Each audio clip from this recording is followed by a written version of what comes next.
Agency Automators hangout with Noah Lerner, Jordan Chu, and most importantly, we're super stoked today to have Dana DiTamaso join us. We're going to be talking about automated reporting and all kinds of other fun stuff that go along with owning an agency. Dana, it is so great to have you here. Thank you for having me. I really appreciate it. and for me, this is kind of a dream. You've spoken at literally every conference I've ever gone to. I find that difficult, but sure. You go to more conferences then. I know. I was thinking that would be the witty retort, but it's factually true. That's Uh, hilarious. yeah, isn't that funny? So what I was hoping is you can talk with folks and just give us a sense of a little bit about your background. Not everybody has seen you speak, so they don't know a ton about you or maybe about Kickpoint. I'm kind of hoping that you can share a little bit of information with us. Yeah, for sure. So I started in the field in 2000. So I've been doing this for 19 years. Originally, my background is in geography. I have a geography degree, which I obviously use every single day. I also have a diploma in ecosystem restoration. So if you need your river restored, give me a call. And what ended up happening when I graduated, there weren't really a lot of jobs in my field. So I ended up getting a job at a software company because I've always been a big nerd. My dad taught me how to code in BASIC when I was 8. I've been fooling around with computers forever. I just didn't really think of it as programming was a good fit for me, which it is not. It turns out I'm not really a developer. But there wasn't really a lot of options for non-developers working with computers from my mind when I went to university, because when I started university, the first web browser came out in my first year of university. So really for timing wise, it was a little too ahead of where I should have been. And then when I ended up working at the software companies, I worked at 2 different companies. One did environmental management software, and the other was a Lotus Notes CRM software. I got laid off from the second job, 2000, and took that severance and decided I'm going to teach myself how to be a web designer, which was before WordPress, before Google Analytics or Urchin or any of those things. You're using log file analysis to figure out how people were coming to your site. And I spent a few months teaching myself that, opened up a 1-person agency, which was just me, which ended up growing to a few people before I sold it. And then from there, just launched my first website. I think it was my first or second website where the client said, "How do I get on Google?" And I said, "I don't know. I will get back to you." And then I did some searching and I found Rand Fishkin's blog. And it wasn't called Moz then. I don't remember what it was called before, but it was still his agency, and just been following along with the SEO world ever since.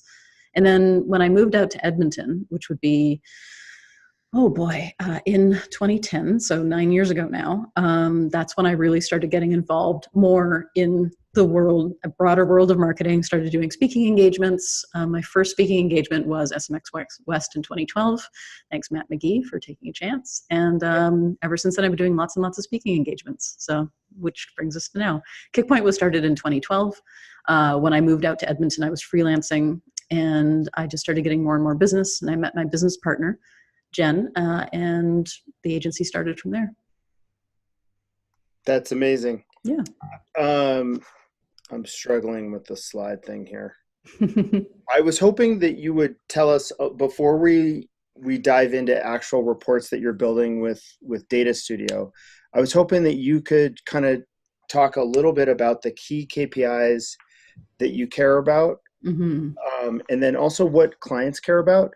And if you want to shift into also talking about your goal charter first or after, like that Well, I would was be going to say great. that's 100% where I'm going to start, Okay, because cool. the whole idea of KPIs is, key performance indicators, right? And that often we approach it when I say to you, make a report, you'll immediately open up, say, Data Studio or your reporting tool of choice, and then you'll make a report that is, say, visits by channel, right? That's always the default SEO go-to for reporting. But what does that actually tell us, right? And I think that that's really where the disservice in reporting comes from, because we're approaching it from well, here's the charts I need, now I'm going to tell you some data out of this, instead of saying what actually matters to you when it comes to goals. And so really answering the struggle with our clients is we came up with the idea of the goal charter. And this actually started, if you look at my video, I think from MozCon 2013, I think it is, where it's called Prove Your Value. And I talk about taking each goal that the client has and breaking it down into metrics and KPIs, and then that's how you build your report. The goal charter is actually the extension of this, and I talked about this at MozCon last year, where the goal charter is where you take all the goals from your client, And then you figure out how you're going to report in each of those goals. And sometimes the data that comes out of that is going to be a repeat. So if a couple of goals are with regards to sales, obviously you'll have one chart to tie all that together. And sometimes the goals are really different and discrete. And sometimes they're not goals per se in terms of SMART goals. So you can really help the client like nail that down to a SMART goal. And so I pulled up a goal charter here. So for example, for one of our clients who's a home builder, their goal is to sell 250 houses in 2019. And in that case, what I really want to see is, okay, so what does that mean? How are we going to track how many houses that you've sold? So we know, for example, for this client that they track everything in HubSpot. Okay, cool. So how are we going to track how many of those came from different reporting channels? So now we know that we're going to have to push the CID from Google Analytics into HubSpot so that we can track, where people came from. And then when a sale is closed in HubSpot, then we'll push that back into analytics as a transaction, for example, because you can build your own hits that you then push to analytics. And I talked about this at Engage Portland this year. If you want to watch that video, I recommend doing that because it's a half-hour talk and we don't have time for that. But if you want to learn about how to use CID as your unique ID to tie offline and online together, it's very cool. You should totally try it out. So for this home builder, that's what we're doing. And so we know that that's what we're going to have to do. But then we're thinking, all right, so people often might just pick up the phone and call. So, okay, so we need to have call tracking installed, right? So you start to think about all the different pieces that you're going to need. And not all of this is reporting, right? Some of this is stuff like call tracking or whatever it might be. Or, let's get a tracking URL on those flyers that you're handing out. Or how are we going to be able to track people who come to your website and then come into a show home? Is there some sort of like geofencing or beaconing, or is there something there we can do? Or do we just count how many people show up and try to relate it back some way to the amount of website traffic that you're receiving? Because you can't track everything, but you can try to nail down as much of it as you can.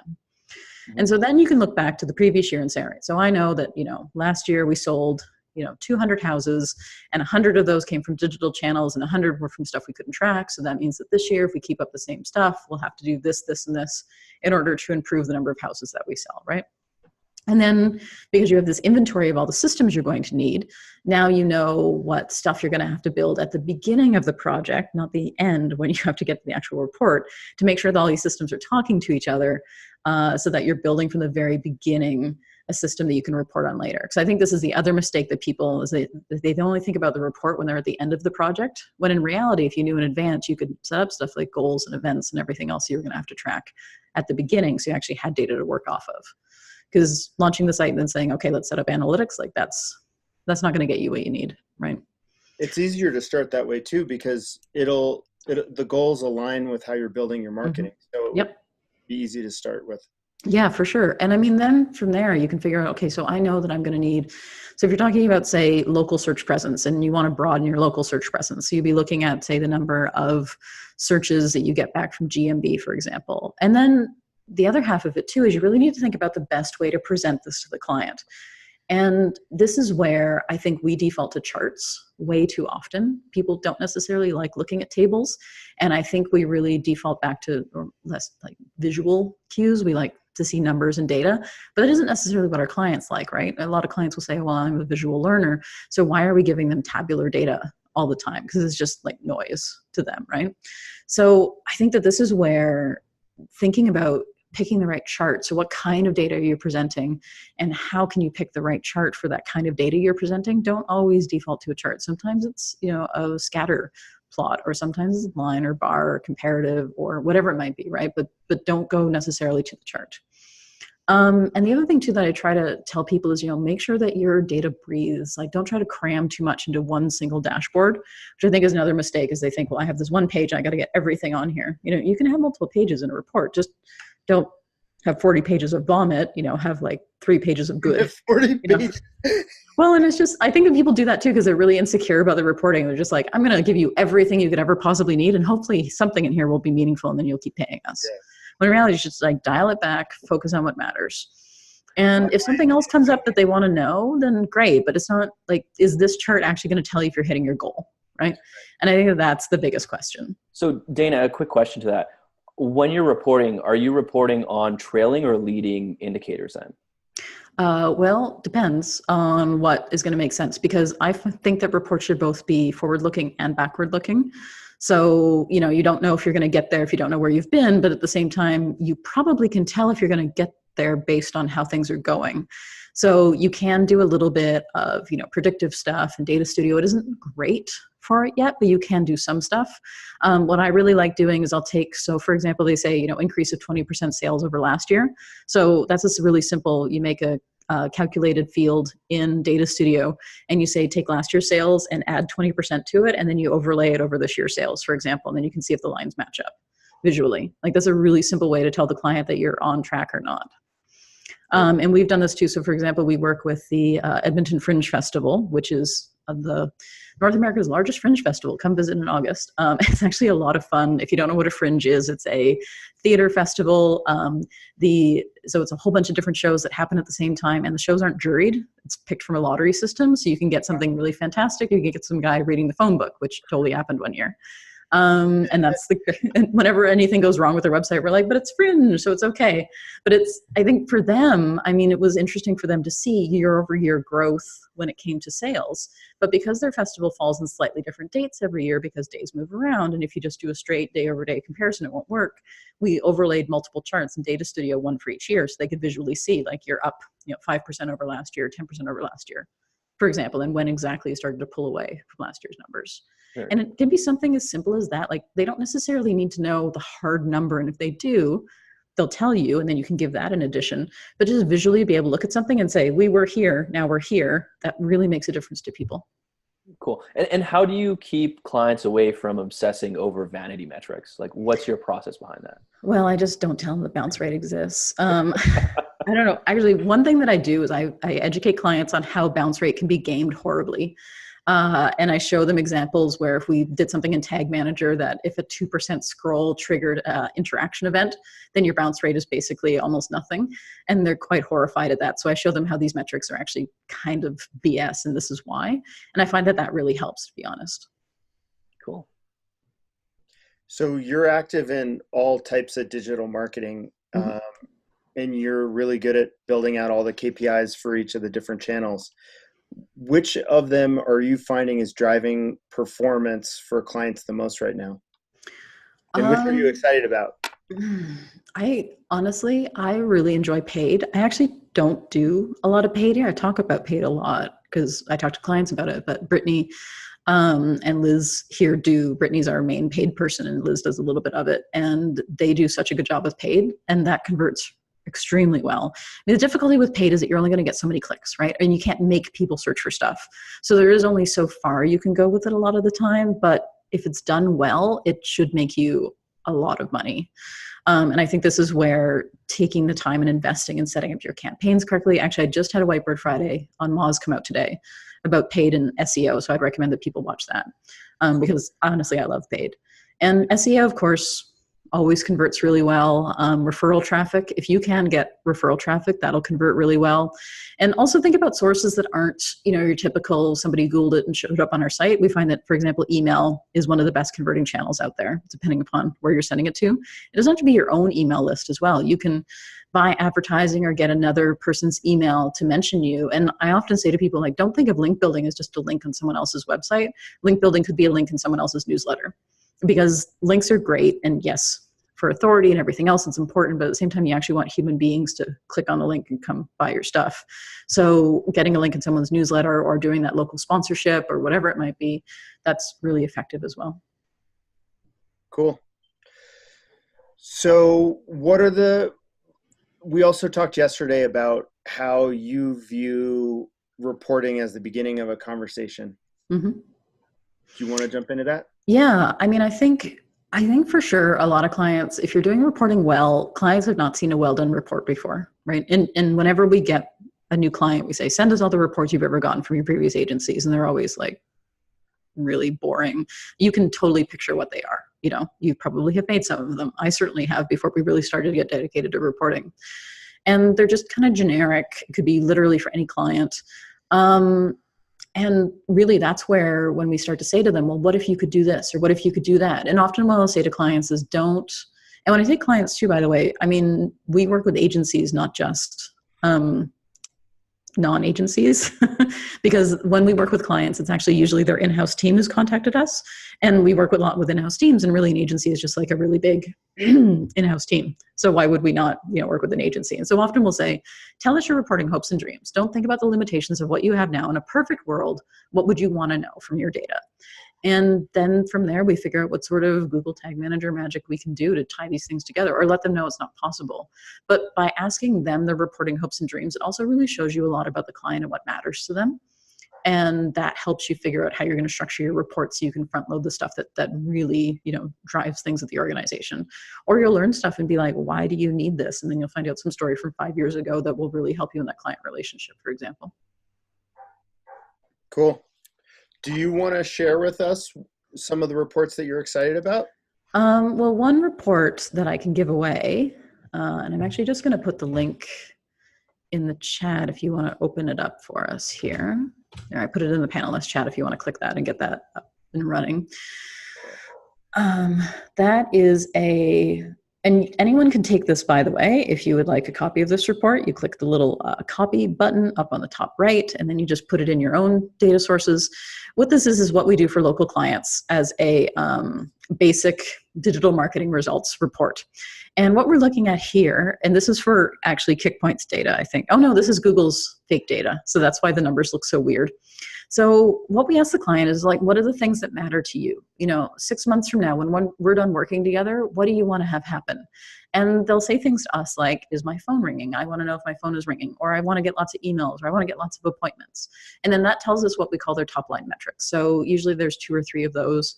And that will be, is your phone ringing? Are you getting emails or visitors booking appointments? And so just putting the numbers there, for example.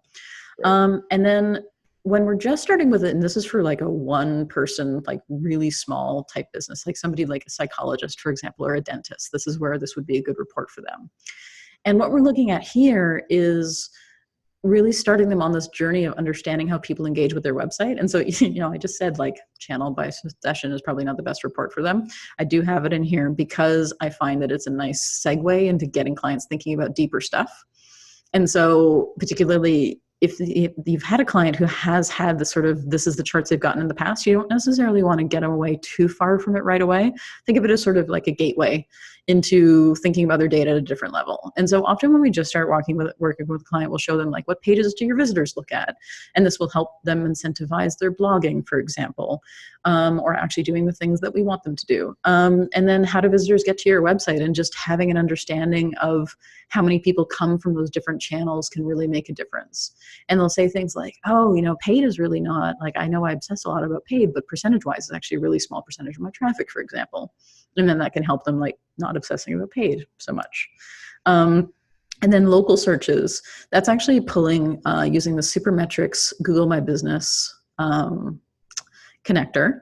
And so in there, brand searches are I believe these are called, I'm just going to do a quick edit. I can't remember the original. I also rename fields a lot to show people what so that is direct search impressions is what it's called. And I've renamed it to brand searches.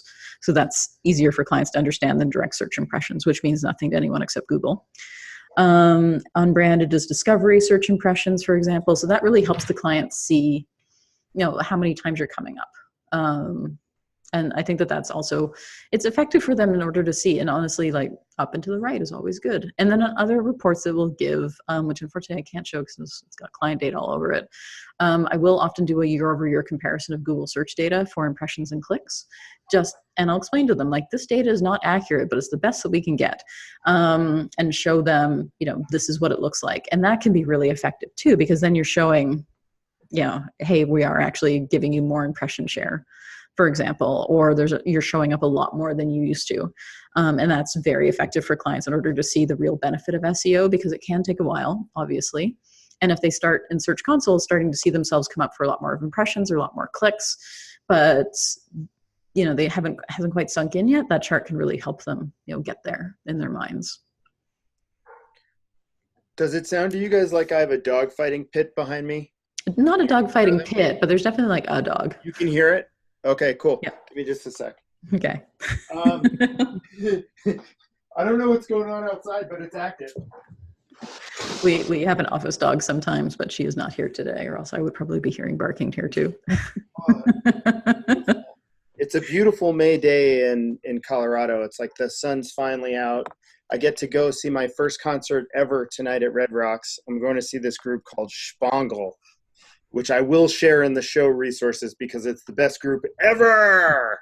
And speaking of sharing resources, we will also include that Data Studio Here, link. I'm just tossing it in there now, so it should be in the chat, but then you guys will share it afterwards as well. Yes, we will. Okay. Yeah, so I think that, and yeah, anyone can make a copy of this for sure. I mean, I think for other charts, something that, oh, Lee, you're going to take this, huh? I think Lee is someone great to follow on Twitter, by the way. He shares some great resources.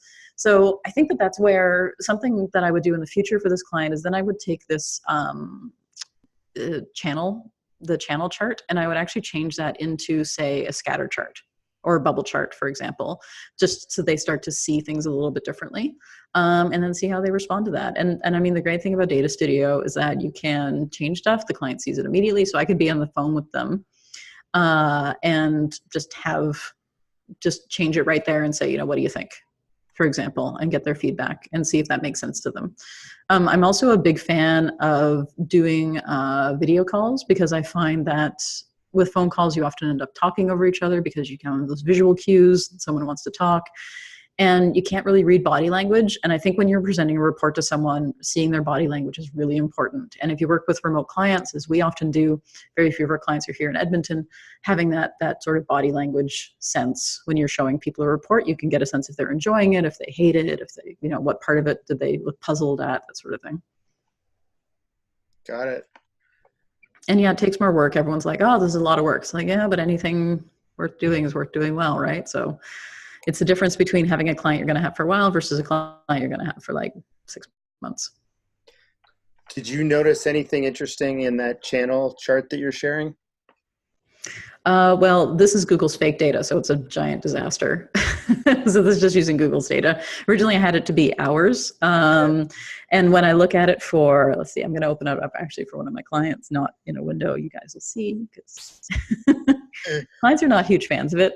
One of the things, for example, is what we'll look at is when we talk to the client and say, hey, you know what? We feel like you're paid could be doing a bit better. We're going to go in and like shake up some of the campaigns and see what we can do. And then I go in and look and say, hey, Tom, your paid search is up by 26%. Great. That's the kind of thing that they want to see. And just, this is a thing that we're going to do. And now on the chart, we're showing you that it is actually, happening the way you expected it to.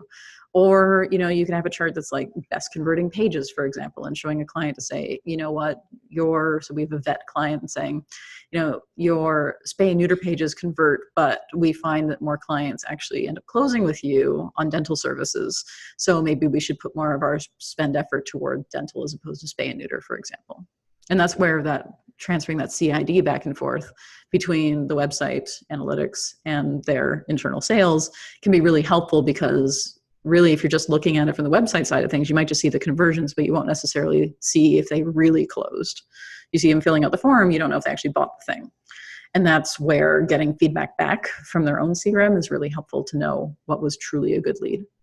So with these insights that you're providing them with, are you including that in the Google Data Studio report, or are you kind of going over with it? And I think that a bit of both. Yeah. So you'll see that we have the, what's next and how to use this. Mm-hmm. So how to use this is generally filled out on a client by client basis, and it usually stays pretty much the same. What's next is something that we would update on a regular basis. And just tell the client what's going on. We also have client areas, secure areas for them to log into and take a look at their stuff. And so we try to include a little bit of information there on what's going on, and send regular emails saying this is what we worked on. We don't have a lot of monthly ongoing clients in the SEO sense of monthly ongoing clients, because it isn't something that we really like doing, to be honest, unless we really like the client. Because honestly, after 6 months of link building or 3 years of link building, right, you're going to run out of ideas. And so we find that if they have an in-house team, we'll train them on how to do it, and then off they go to the races. And if it is someone who wants us to do monthly ongoing work, then it's really has to be a very collaborative relationship, because otherwise we're going to run out of ideas, quite honestly. And especially when it comes to local SEO, which I do a lot of, we end up with a lot of clients where it's like in local SEO, sometimes you're just like, hey, you're number one, congratulations. And then You don't need to do much for a while. Like you'll keep an eye on stuff, and that's where the monitoring really comes in, because if they suddenly drop to number 2, we want to do something about it. But it's not something really where you necessarily need to do a lot of stuff all the time. If they're in competitive niche and they're doing extremely well, then maybe they're just at the point where they're happy with where they're at, Or we'll have clients where they're number 2 or 3, but they're a smaller company, so they're totally fine with being number 2 or 3, because if they were number 1, they would not have the amount of capacity to handle the amount of leads that would come with number 1, for example. Makes sense. So Lee just asked, what are some good things to demystify by changing and explaining your jargon? So this is when I'm talking to the clients and figuring out the goal charter. I write down what they say to me, and usually that is what I will rename these things to. So if they say, I would like to know my phone call conversions, then I will call it phone call conversions. If they say, I want to know if my phone is ringing, then I'm going to call it, is my phone ringing? So that really does depend on a client by client basis as well. Yeah, very interesting. So one thing that I think you've spoken about quite a lot is dashboards versus reports. So what exactly are they? What's the difference between them? I think a lot of people think of reports as sort of this fixed moment in time, and here's the report for January and February, March, and blah blah blah. And the dashboard is what we actually provide now, where it's Data Studio, and you can change the time period to whatever you want. And if you do want that snapshot to look at later, then great, you can grab a PDF of it and off you go. But it's the idea that and it's not necessarily useful to have a report in that way for every single month. And we also find too with clients is just like a month is a really artificial measure of data, right? Especially when you think about, say, April, because Easter happened in April, and it's a weird month, right? Because Easter, I'm pretty sure Easter was not in April last year, or you'll end up in a situation where Easter is in March one year and April the other. And then you compare month over month and you're like, oh, April was crap, but it was great against last year, for example, or whatever it might be. It's not a real measure of anything. And so typically I try to look at, say, 6 weeks of data if I possibly can. That isn't a default period that Data Studio has in there yet. I think you can do you can just do custom rolling, which I think came out pretty recently. I'm just looking right now.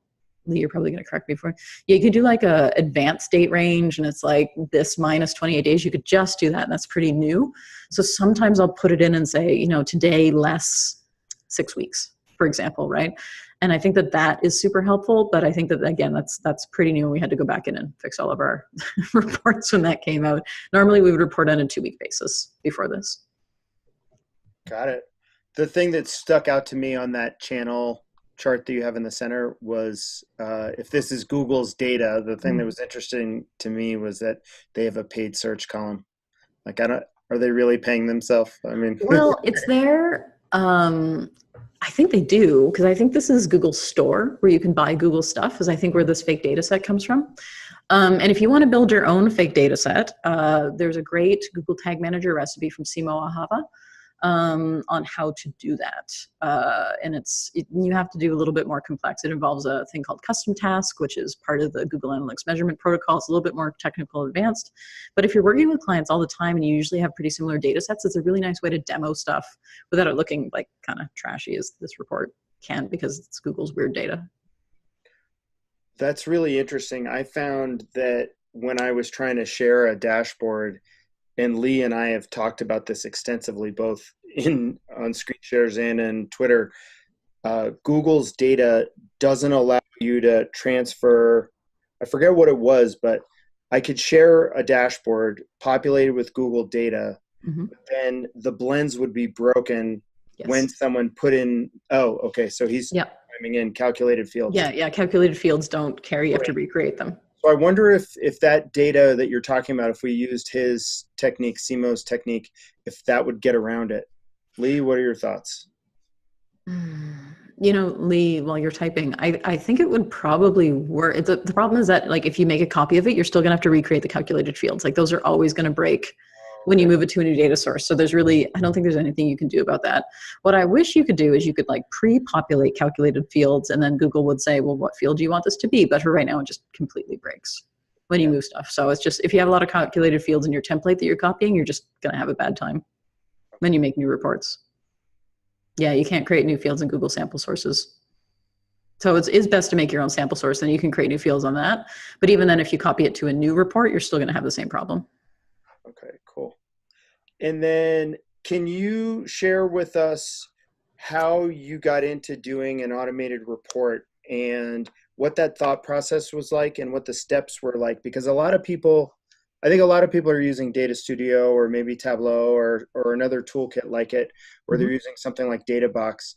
But I'm interested in learning or helping people transfer from doing the copy paste nightmare or just reporting inside Excel It's or just like PowerPoint. this such a bad time, honestly. I mean, I was looking at this and like this should be less of my day. Yeah. Like nobody's excited about making report day, right? Yeah. And this is the idea. I mean, my rule for when you automate is like if you've done something more than 3 times, you should automate it. So that's where the time really goes in. And honestly, again, like it's nice to do it at the beginning of the project because that's when you're in the honeymoon phase and everything's great and you still all like each other, you know, and everyone's paying their bills on time. And then you can actually make the report, and that's a thing that you can kind of rally behind, is having this report that's, you know, the one report to rule them all, but a report that the client's got that they've never actually gotten a report that good before. I think it really makes a difference for them, and it also makes them frankly look like a superhero if they have to report to someone, because again, they've also never delivered a report this good. I have a couple of rules as well for reports. I'm just looking them up now. I think one of the things for reports in terms of effective report design is remember your client is looking at this, not you. So the report is not about you, but you also don't need to be like such and such, you know, organization, because they know who they are. They are opening up the report.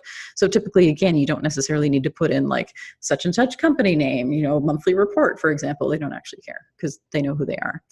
And then, you know, assume that people just aren't going to look at it either. Just assume that they might look at it for 2 seconds. And so you really want to put this important stuff really up front for them.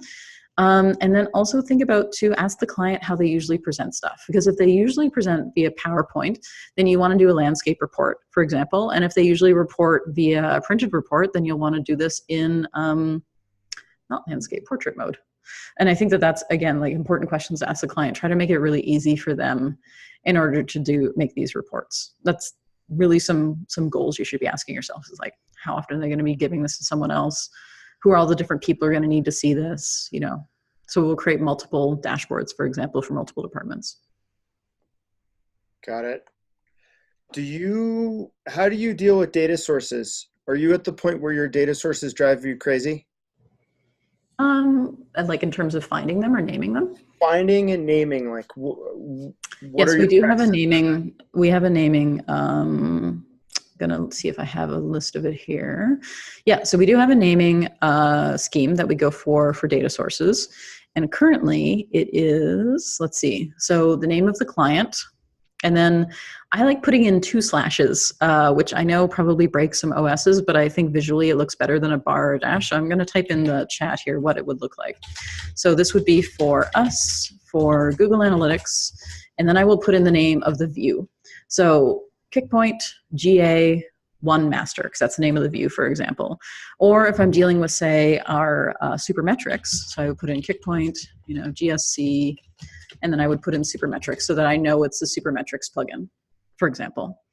And that way it makes it really easy for us. And we have a number of standard like GA, GSC, you know, HubSpot, like we'll always put in the name of the tool and what it is. And then if there's a special note for the filter or the view, or it's coming from a different place or whatever it might be, we always write that in there. And if there's a special format for it. So for example, if we're using supermetrics as JSON connector to connect stat data, then it would look like this. Stat.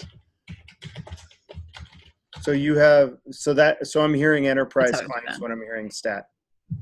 Well, yeah, we definitely have some clients who can afford stat. Like we have our own accountants. Well, we definitely put our smaller clients in it because I really like them for local rank tracking. And we just, you know, the cost of that just gets rolled into our fees. Then we have some larger clients who use stat quite extensively. Got it. Cool. And they have a decent API that you can pull the data into Data Studio with using their JSON. It's something that I'm still tinkering with, but definitely once I get it to a point where I'm happy with it, I'll do a blog post or Whiteboard Friday about it, because Moz is always like, please tell more stories about stat, because we love stat. It's honestly like one of the best rank tracking tools I've ever used. That's pretty amazing. Can you share a little bit about how you were talking about managing relationships with clients? Like, are you letting them into Reich do they have visibility into your team management software at all? No, they don't get to see Rike only because we use Rike in a really specific way, which is just task tracking and effort tracking. And it wouldn't really make a lot of sense for the client to see Rike, to be honest. But they do have an area, so every client has like a shared folder, and we've just started using a tool called Notion, which is like a shared wiki sort of deal, where we'll set up client portals for everyone in Notion. It hasn't we've only just started doing it, and I don't know if some clients are super into it yet or not. So this is something where it's like, I don't advise you necessarily go ahead and do all this until we know for sure that it's working. And it's not for everybody, but certainly for every client, we'll have a shared folder for them on Drive, and all of their stuff lives there. We always present stuff as Google Docs whenever possible. We rarely do PDFs because we want the client to be able to go in and make comments and edit as time goes on, because the document should be living, not just like, here's your brand PDF and it's going to get dusty on a shelf somewhere. How do you push your insights into your reports? Do you automate that pulling out of a Google Sheet, or do you have a little frame inside of a page that's showing a Google Doc on the inside so that you can have it? Sometimes we'll include a link to a Google Doc here. Yeah, we tried Google Sites too, and just Notion, I think, is the closest we've gotten to something that we're happy with. Lee just asked if we tried Google Sites. So in Notion, for example, we might embed the report, and then we'll have a notes about the report, for example. But again, because the client can pull for any time period, you also have to be cognizant of the fact that they might be looking at a different time period than you're talking about. So you have to be really clear, like, in the 2-week period from date to date, here's what we noticed, and here's the things that we want to do as a result of that. So that insights that you give the client, remember, like, your job is not data, it's insights. So thinking about looking at this, and your job is not to say, oh, hey, look here, paid search is up 4.5% from April to May, for example. Like, yes, they can read that. They are human beings with eyes, and they can see that themselves. It's like, what does that mean for you? So I think that that's the biggest thing, is that people mistake that part of the insights and just don't read it back to the client. They're not paying you for that. They can do that themselves. It's, what do you bring, and how does this information that you see change or not change what it is you're going to be doing? So you can look at it and say, hey, you know what? We are increasing paid search. This is what we were aiming for. The percentage is actually higher than we were expecting. So we're clearly doing a good job. We're going to keep it up. And, let us know how the leads are feeling at your end, for example. Can you give us some examples of big wins that have come into place after moving towards an automated reporting solution? Honestly, it's like less time spent pulling crappy reports and taking screenshots and copying and pasting and going through suffering in your life. Like, I think honestly, it's just like, spend your time on better things. That's the biggest thing with going to automated reporting. It's just like, this is not a good use of your hourly rate. And you're probably honestly losing money because you don't necessarily want to charge the client for the 6 hours you spent making this kind of mediocre report. And then, you could use that time actually, say, making them money, which is what they hired you for. That's the biggest difference, just time. Yeah, and that's what I've experienced too. Have you been able to leverage your reports to help drive ROI in a way that you can talk about? Oh yeah, for sure. And especially for some clients, like one client of ours is a property management organization. And for them, just being able to see from all the different places where they would advertise their apartments for rent. So they have their own website, and we do ads as well, but they would also be on those third-party websites, where, like Craigslist, or in Canada, Kijiji, for example, where they're listing their apartments for rent. And from there, they want to know, if I'm paying for, say, Rent Faster, then I want to make sure that I'm making money off of that. So this is where it's a pretty complex amount of work at the beginning to set it up, but it was totally worth it, because we could take the amount of money that they were making off of, we knew like what percentage of people who filled out the form ended up renting an apartment. Unfortunately, we could not do, and we still can't do, the Google Analytics CID push back and forth for them, because their CRM is so out of date. But we can say, so we know that, 24% of people who fill out the application form end up renting an apartment. And we know that if they're in this building and this size apartment, then we're going to make, this amount of money on them gross, for example. And I don't know their margin. I don't need to know their margin. And then we can tell them, so here's the amount of gross revenue you made off of Rent Faster in this month, for example. So the number of people came from Rent Faster filled out the form. They're knowing that there's only a certain percentage of people who would necessarily fill out the online form after coming from Rent Faster. So it was probably a bit higher than that. But is it enough that it is justifying your spend? Yes or no? right? And so you're not just looking at the number of conversions, you're actually looking at real physical numbers. And the client knows that your profit margin is like 10%, 20%, whatever it might be. They can take it from there. If they tell you it, which they rarely will, and don't like push them for, like sometimes I'll ask and say, are you comfortable sharing your margin? No? Okay, cool. And if they are, then you can add that into your calculated field as well. But if they're not, then you can just report on gross revenue. Got it. And you can use a table in Tag Manager to assign different amounts to the form fills as well. And I get the sense that you're in love with Tag Manager. Mm-hmm. A lot of the formulas and recipes that you've been sharing target that. Let's say you're stuck using Universal Analytics. Is that just coming up with JavaScript-based solutions? Oh man, I can't find a situation where you could not do Tag Manager without, like, I would really make that like a compelling case hill to die on kind of situation, honestly. Just like, what is the roadblock in you getting Tag Manager set up? And if it's the client, like, show the client what you can do. You know, what's your roadblock for Tag Manager? So my platform that I do most of my work on, that I'm not allowed to say the name of, has that as an issue. Where they won't allow Tag Manager. Yeah, they'll strip it out. They'll strip the code out in the checkout process. So like you can't get inside. Like it's just like I would fight them, honestly, and explain, because I know why they're not. They're like, oh, well, you can put in malicious JavaScript. Like, yeah, of course I can. Also, so can cross-scripting site attacks. Like, it's not. It's honestly a hill that I frankly will 100% happily die on with clients and have in the past, where it's like the amount of insights that you get from a Tag Manager implementation are so much beefier than what you get from regular analytics that it is completely worth investing the time to make sure that happens. And often too, if it's a tool and they're being really weird about it, I'll show them how, if they offer this to their clients, the amount of better insights that they can give. Mm-hmm. And often that can be sort of the selling point for the tool makers. Like, this is not just for me, this is for all of your clients. Yeah. You know, and I mean, if they won't, then you have to go to JavaScript. And it's like, but if they let you put on custom JavaScript, why wouldn't they just let you put on Google Tag Manager? Right. It seems dumb. That's my feelings. I agree. 100,000,000%. Find a new tool. Yep. So share with us some of your losses that have happened through getting started in the process. Is it mainly just the time suck in developing a solution, or anything go horribly wrong? Yeah, I mean, I think the biggest issue is like for not checking the reports to make sure that stuff's happening. And so that's really where monitoring became our big jam, because I don't want a client calling me and I haven't looked at the report in 3 months and them saying, hey, everything is shit, what's wrong with you? You know? And so certainly we've had that kind of situation. This is where, for example, we'll use automated analytics updates that push to Slack channels through Zapier, or we use a tool called Little Warden, which is amazing.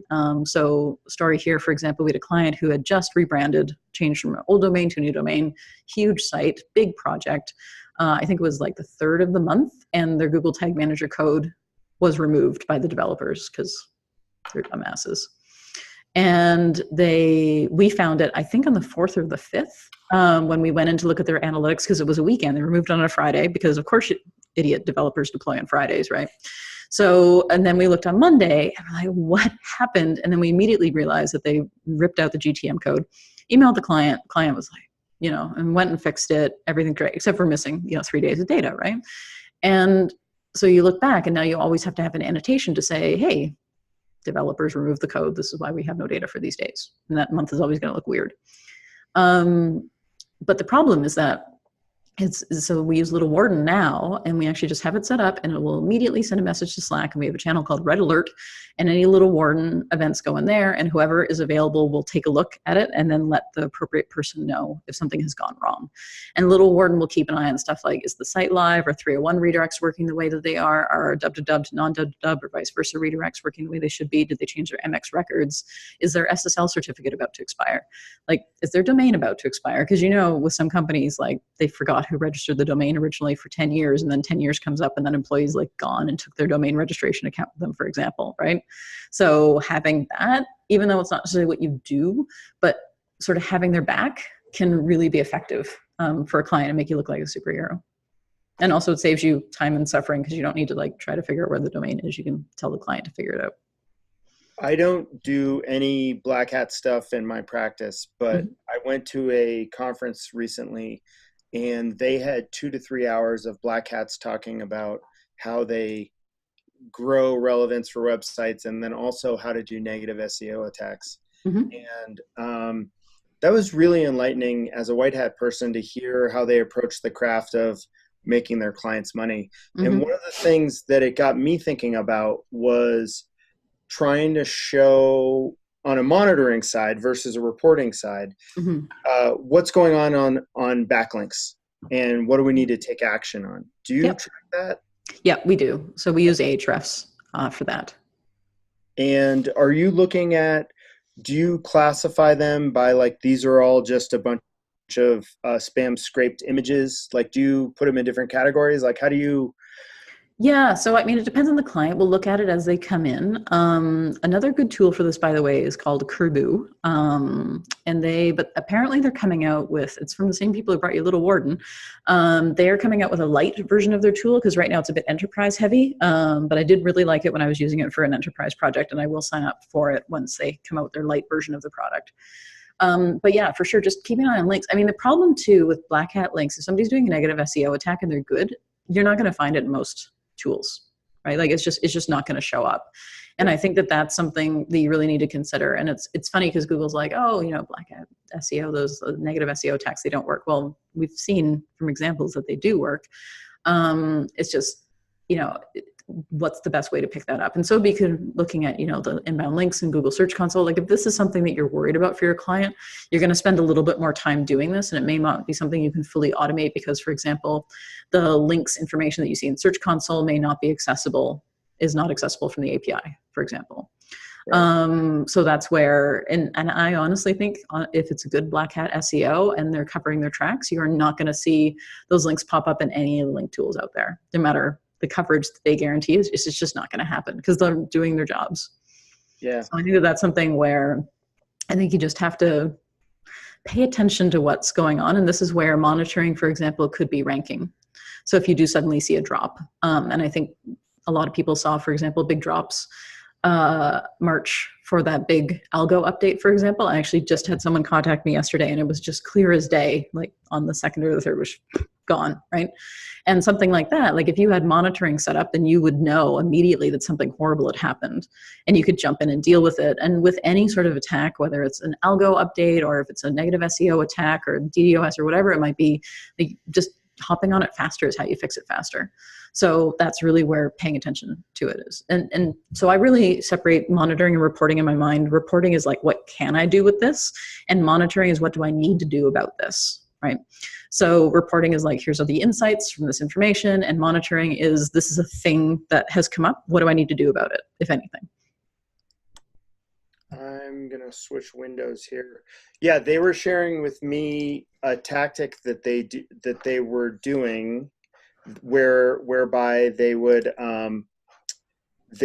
post content that's copyrighted like 2 tiers below the money site. And That's then smart. they would flood the money site's inbox with emails. Yes. Oh, so this is actually quite a common. So if you suddenly get a whole bunch of email or spam, somebody's about to steal some money from you. Yeah. So keep that in mind. Yeah. This happens a lot too with PayPal. If someone's hacked your PayPal account, they're about to do a big bank transfer, you'll get a whole bunch of emails. Yeah. I do the technology column on CBC Edmonton AM in the mornings. And after I talk about a hacking attempt, usually somebody's trying to hack the thing that I talked about. It's like, I have 2-factor setup, but good try. And so I'll see like a whole bunch of emails come in, and then I'll just go and like change my banking password. Oh man. I know something's about to happen, right? And I think honestly that's, when you start getting spam like that, like shit's about to go down for sure. So you just have to keep an eye on that. Yeah, so they were saying basically that if this happens, you're done. Like you can't go back. Well, and I think you need to just pay attention to the black hat SEOs and see what they're doing. I actually find it really interesting reading what they're up to, because it tells me sort of what Google's going to do next to try to shut this down, because Google's reading that stuff too, right?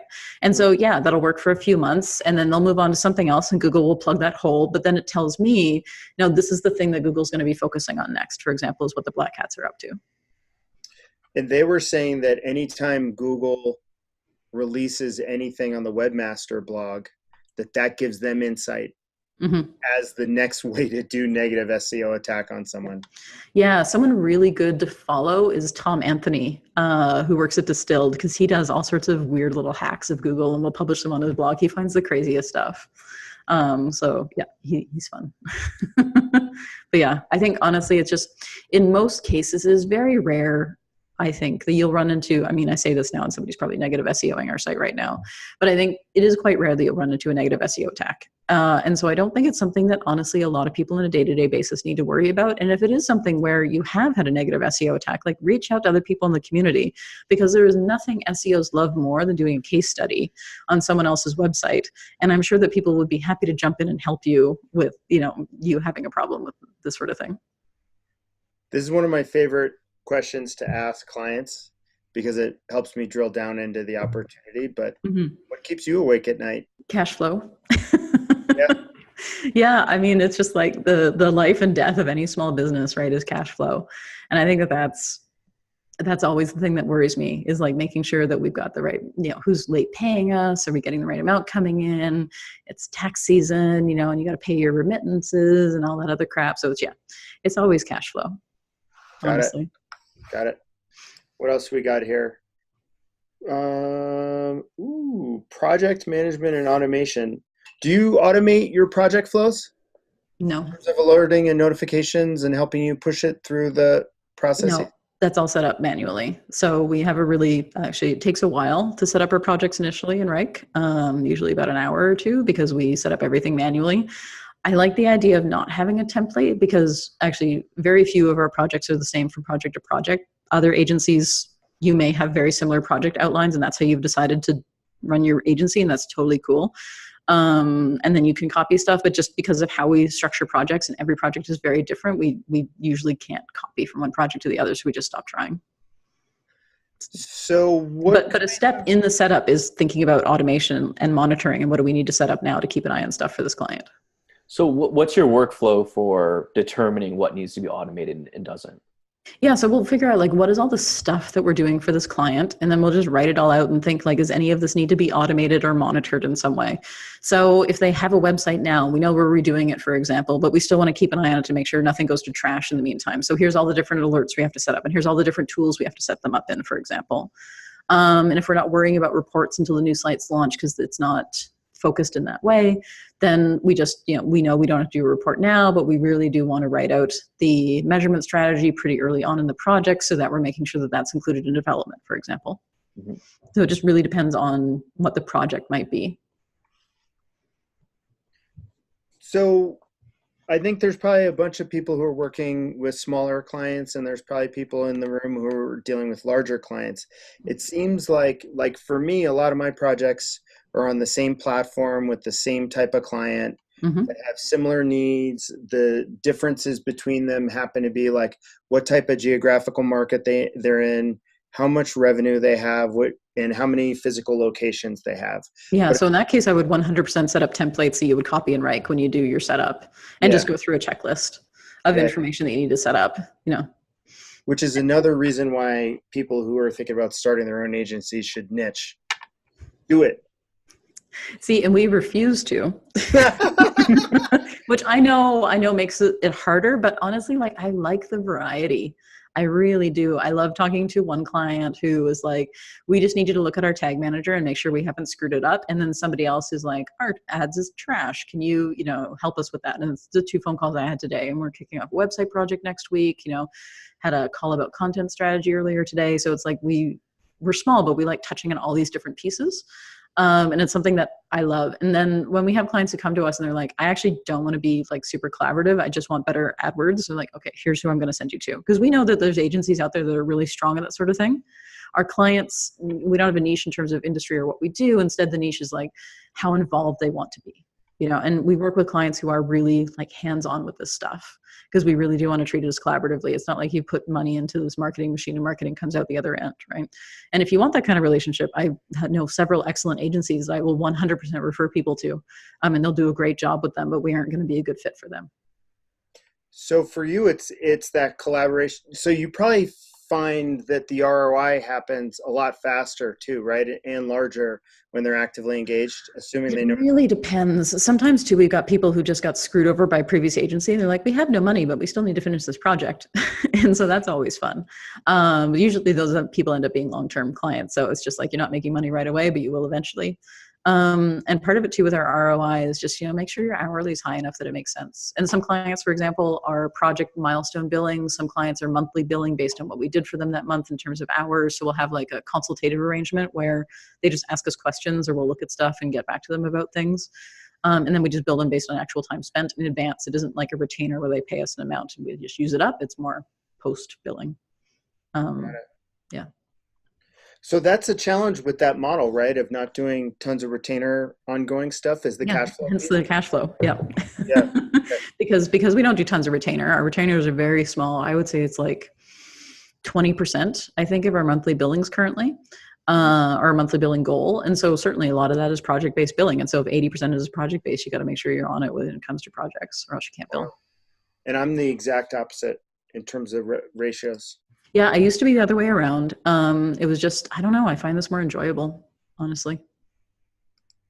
But there's room for both. There's not like, I'm not preaching this is the one true way for agencies. I think the other way is probably easier. I've probably made life harder for myself on purpose, but it's just what I've chosen to do. And it gives you pleasure. So, I mean, you're going to stick with it. Yeah. Give us insight into some of your favorite tools. We've got a couple minutes left. So okay. Do you want to, I feel like I've been running the show the whole time. What do you got? I've been peppering questions here and there for Dana, but she's been providing a whole ton of insight, and I'd be interested to hear what her favorite tools are. Yeah, so we use Stat Search Analytics, of course. I like Ahrefs. SEMrush is fine. I think we've just been using Ahrefs for a long time, and so it's a more familiar tool for us. And then there's a new tool that we've been using a lot for local SEO called Local Falcon. And what Local Falcon does is you put in your address for the client and you say the radius, and it'll tell you where that client is ranking in the map for that particular search. And also related to local SEO as well is Joy Hawkins has this amazing expert's guide to local SEO, which if you do any local SEO, you should just buy it. And it's not cheap. I think it's like $1,500 or something like that. It is worth every single penny, and she updates it all the time. And she is just on local SEO in a way that I cannot possibly be. So she is the go-to there for sure. I'm just looking at my tools folder to see what else I'm really in love with. I think she just dropped the price too. I saw it online last night for like $500, and I might have found some weird landing page somewhere, but maybe she sometimes gives discounts. And then I'm putting another tool in here too, Yellow Lab. That is a test to figure out site speed. There's lots of different site speed tools out there. Another one we use is called GT Metrics, but I like Yellow Lab because it'll tell you things like this site has jQuery loaded in twice, weird crap like that always ends up happening. And I really like that for sort of when you're going through stuff and saying like, what is actually genuinely holding up this website from being fast? That can really help you with that. And then there was also another, there's a batch speed tool, which is also super fun, which I've also just put in there, and you put in your website and it will run a whole bunch of pages on the site through Lighthouse at once. So you can see how you're ranking, which was great. I did that with our site and every page was 98, which is, except for where we had to redirect to Google Maps, which I think was 20, which was hilarious. Huh. I've only had one site where I had 100 across the board. And when I saw that in Lighthouse, I wanted to just click my heels and jump up. And my wife kind of cackled at me, not with me, from the other room. It's funny because it's like, I'm okay with 98. I don't think we need to get to 100. It's just like, I feel like I'm okay with, I was always this is good enough student in school. So that feels good enough to me. It's like, we can spend our time elsewhere other than getting that last 2 percentage points. I know I'm such a tool, but I wanted to just see if it was possible. I mean, really, totally. Is it even possible? And then, in terms of tools, Zapier is a really good go-to, particularly when you're pushing stuff back and forth between different systems. Google has a hit builder that you can use to build your own hits. And so you can trigger for example, in Zapier, say when this Salesforce opportunity is closed, then you grab these fields from Salesforce and use that as part of the hit that you build and then push off to GA with the transaction ID and the sales ID and the client ID, for example. That's off the hook. Have you tried Integromat at all? Have you heard of it? I haven't even heard of that. Integromat? So Integromat is my favorite automation tool that I've been using recently. And the reason why I like it and I pay crazy money for Zapier and I use it like crazy, but with Integromat, you can do more things. Hmm. A couple of things Oh, that it interesting. has Yeah, that are I'm on the site cool. now. Yeah. It has error handling built in. So if Mm-hmm. something fails, it lets you know, Mm-hmm. which with Zapier, it's not exactly the same thing. You'll get notifications, but not necessarily right away. Mm-hmm. Also with Integromat, you can interact with the server, Hmm. which is Interesting. really cool. So like I have an onboarding process for one of my tools or one Mm-hmm. of my products where I need to build out a configuration file and I Mm-hmm. need to build out a code block, actually 2 code blocks that'll live on each client website. Mm-hmm. And this Integromat tool will take data that I route that I grab through the onboarding process, and Mm-hmm. it'll build a router. Part of that gets pushed off to build the configuration file that lives on the server, and the other part of the data gets pushed into an email that sends the code blocks to the customer. Hmm. And That sounds interesting. it's easier, when you're building an email in Zapier, Mm-hmm. or when you're building code blocks in Zapier, that interface is kind of weird sometimes inside that little text area. Yeah, it's Well, not the best interface. yeah, and the way that Integromat builds it and allows you to preview what the data looks like, to my mind, makes it a little bit more intuitive when I work with it.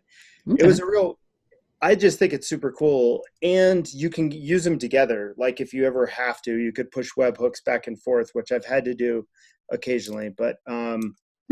And it yeah, has try it Google out. Data Studio as a service. That's cool. All right. Yeah, and it's I will also less check that out. expensive too. Like I think it costs me $9 a month with pretty cool functionality, Okay. whereas with Zapier, I think I'm paying like 115 a month for top of the line, do whatever you want kind of functionality. Okay, cool. I will definitely check them out. Yeah. So we are at the top of the hour now, All right. Dana. Before we go, how Mm-hmm. can people reach you? Twitter is probably the best place. My DMs are open, which I kind of regret sometimes doing, but So if you have a question or comment or would like to share something or have a question about links or whatever, just feel free to DM me or at me on Twitter. It's Dana DiTamaso, and if you can't spell that, I do check my search console. There are many different ways in which people spell my last name. Most of them will lead to me. Google has figured it out. There's one other Dana DiTamaso in the world. She lives in Colorado. She's a teacher, and we're friends on Facebook. We're the only two Dana DiTamasos in the world. So yeah, you will get to me no matter how you spell my last name. Excellent. Dana, I'm so pleased you were willing to join us Yeah, and thanks for having bring me. up the conversation, elevate it up to another level. This has been really great. Um, Everybody who joined us, thanks so much. If you want to catch this show after the fact, it's going to be on our YouTube channel, which is the Agency Automators YouTube channel. It'll also be on our website, agencyautomators.com. Everybody have a fantastic weekend, and we'll catch you in 2 weeks, which is going to be a really interesting episode. We have Garrett French, a link building legend, and we also have Vencito, and I don't know how to say his name correctly, so please don't get mad at me. Tampon, Tampon. He's from the Philippines, and he's another link building legend, and we're super excited to have them join us. Everybody have a great 2 weeks, and we'll catch you soon. Thanks so much. Thanks. Take care.